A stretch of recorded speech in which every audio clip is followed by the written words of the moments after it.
This is just a tutorial, a little basic, really simple, just explanation on how to manually get into your Kia Soul once your primary lock has been disconnected.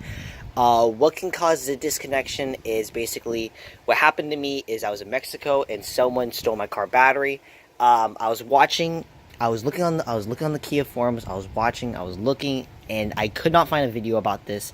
The video I was following basically said to pop out the wheel well, take off the driver's side front tire. It was a lot of extra work. I ended up actually doing that. I didn't take off the front tire. I took off the wheel well, but it was just unnecessary.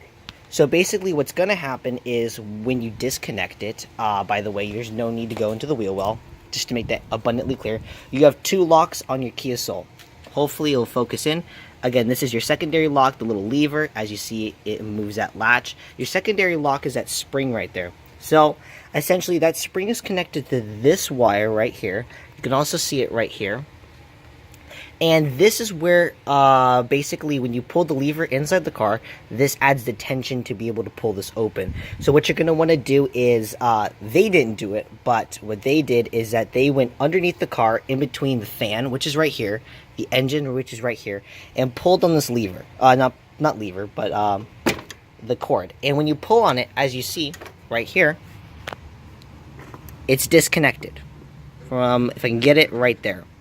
And it pops into right there. So when you disconnect it, I'll show you what happens when you pull the lever. I'll try to make this as quick as possible because it took me half a day to get in my car. So I'll pull the lever. You can see there's absolutely zero tension on it. Zero tension.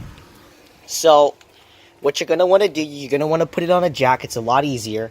And you're going to want to pull this cord right here. It goes directly to the lock. And when I pull it, you can watch the spring. You can hear a click.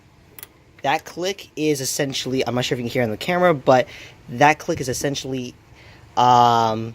basically overriding or bypassing the primary lock. Then from there, you use the secondary lock, which is right here. What you want to ensure after you do that, you saw that it got popped out right here. This was my undoing. When they pulled that lock, they didn't pop it back into place, which I'll try and do it on camera for y'all.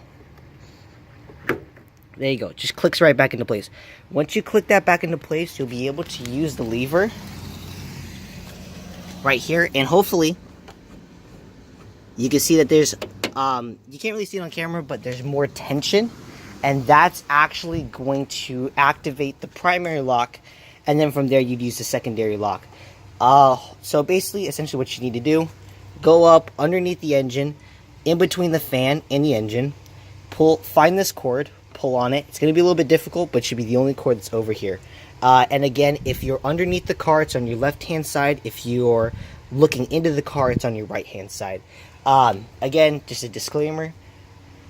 Don't be using this to get into someone's engine. It's a bitch and a half. I really don't wish this upon anybody, because when they stole my battery, this is a Mexican battery, but when they stole my battery, they cut the terminal leads. They just did a lot of excess work, and they stripped this nut right here, the two in the back behind the computer. It was just a big waste of time. It took me half a day to be able to figure this out because I could not find a video, and on the Kia forums, this is what they said to pop out the wheel well and the front driver side tire. So hopefully this helps with y'all. If you have any questions, go ahead and drop them down in the comments below, and I'll try and answer them to the best of my ability. Peace.